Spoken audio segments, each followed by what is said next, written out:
Hello， 大家好，我是 Tina。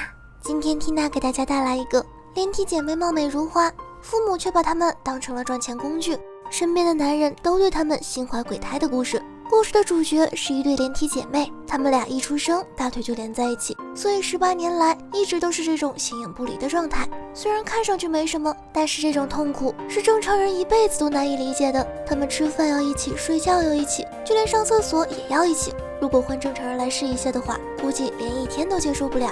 但是上天是公平的，姐妹俩不仅长得非常漂亮，而且还拥有着天籁般的歌声。他们的父亲是一个赌鬼，整天无所事事，脾气暴躁。母亲也没比父亲好到哪里去，在怀孕的时候还抽烟酗酒。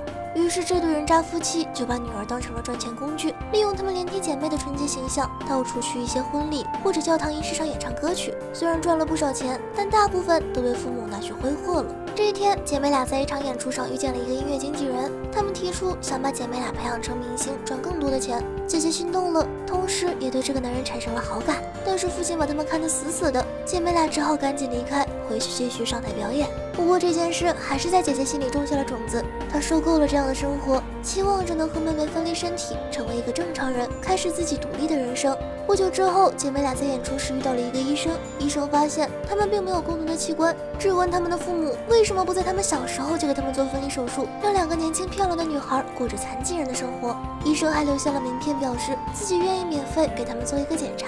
可他们的父亲却丝毫不领情，他害怕分离手术成功了就没人给他赚钱花了，偷偷藏起了名片。回去的路上，姐姐为了拿到名片还和父亲动了手。妹妹不想和姐姐分开，她把自己和姐姐看成了一个整体，并不想改变现状，所以劝姐姐安分一点，不要总想着变成正常人。姐姐听不进去她的话，为了自由，她第一次拒演了，用这种方式来对抗父亲。没办法，父亲为了赚这一单的钱，只好妥协，把名片给了她。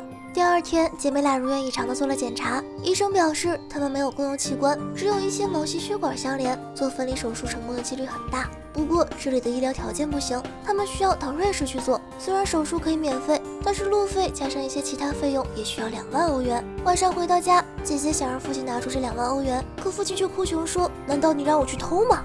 姐姐直接戳穿了他，说光去年赚到的钱就有8万欧元，她想要拿回自己的那份，可父亲却说钱都花完了。姐姐知道她把自己辛辛苦苦赚来的钱都拿去赌了，愤怒地扑向了他，结果被父亲狠狠地推回了房间。不甘心的姐姐说服了妹妹，他们俩趁着天没亮就偷偷骑上摩托车逃离了这个家。父母发现他们不见了之后，丑恶的嘴脸彻底露了出来，互相谩骂着对方，不看好姐妹俩这个赚钱工具。之前因为有姐妹俩出去赚钱，所以他们才能过上这种奢侈的生活，而现在一切都没了。姐妹俩骑着摩托一路飞驰，不过很快就没油了，他们只好丢下摩托车，艰难的步行。姐姐想到了之前那个经纪人，打算找他借钱去瑞士，于是就来到了他的邮轮上。经纪人很爽快的给了他2万欧元，不过心怀鬼胎的他显然对姐妹俩另有企图。在酒精的作用下，姐姐和他拥吻在一起，可妹妹显然不适应这种情况，她打断了2人，并支走了经纪人，一巴掌扇醒了姐姐。接着他们拿起桌上的钱，悄悄地走到船尾，直接跳了下去。经过一夜漂流，他们被冲到了岸上，正好被寻找他们的父亲发现。就这样，他们又被带回了那个讨厌的家。父亲和神父串通好了，继续利用他们赚钱，把姐妹俩伪装成了一对圣女，只要摸到他们就能获得好运，吸引来一大批教徒来花钱摸他们。